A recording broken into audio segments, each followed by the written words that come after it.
How did a mid-air collision happen in the most controlled airspace in the world? I'm Aaron Young, and this is Ticker with Context.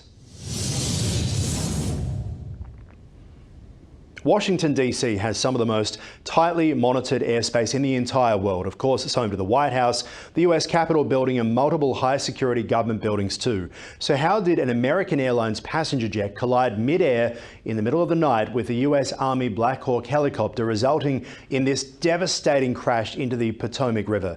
This was no rogue drone or small private aircraft flying off course.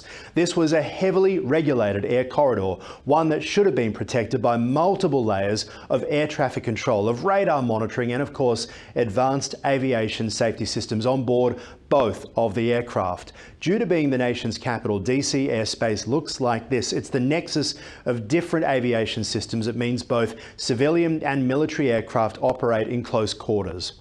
But strict protocols should prevent disasters like this from ever occurring. And the collision raises serious questions, serious concerns about potential failures in coordination, in communication, and even technology. So, was this a fatal failure in air safety systems? Every aircraft in the airspace is required to carry a transponder. It looks like this, a device that signals its position to air traffic control as well as other aircraft. And in this case, both the commercial jet and the military helicopter should have been able to detect one another, even see each other. On top of that, there's an automated aircraft protection system. It looks like this. That should have kicked in too. The technology provides warnings, alerts when aircraft are on a collision course, instructing pilots to take immediate evasive action.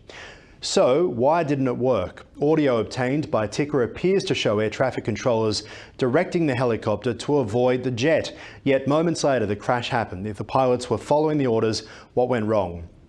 Was it a technical malfunction? Was it a communication breakdown? Or was this a case of human error? This is air traffic control in those moments after the crash. Did you see that? X-472. Fire command. The accident happened in the river. Both the helicopter and the plane crashed in the river. It's east of the approach end of runway 33. Is the airfield closed? Yes, the airfield is closed. The airfield is closed. Runways as well? Yes, all runways are closed. Nobody's landing. No one's moving at all. It was probably out in the middle of the river. I just saw a fireball and then it was just gone. Now that raises so many more questions. Was this a systemic issue or a one-off tragedy? The last fatal commercial airline crash in the United States, you have to go back to 2009. That's 15 years ago.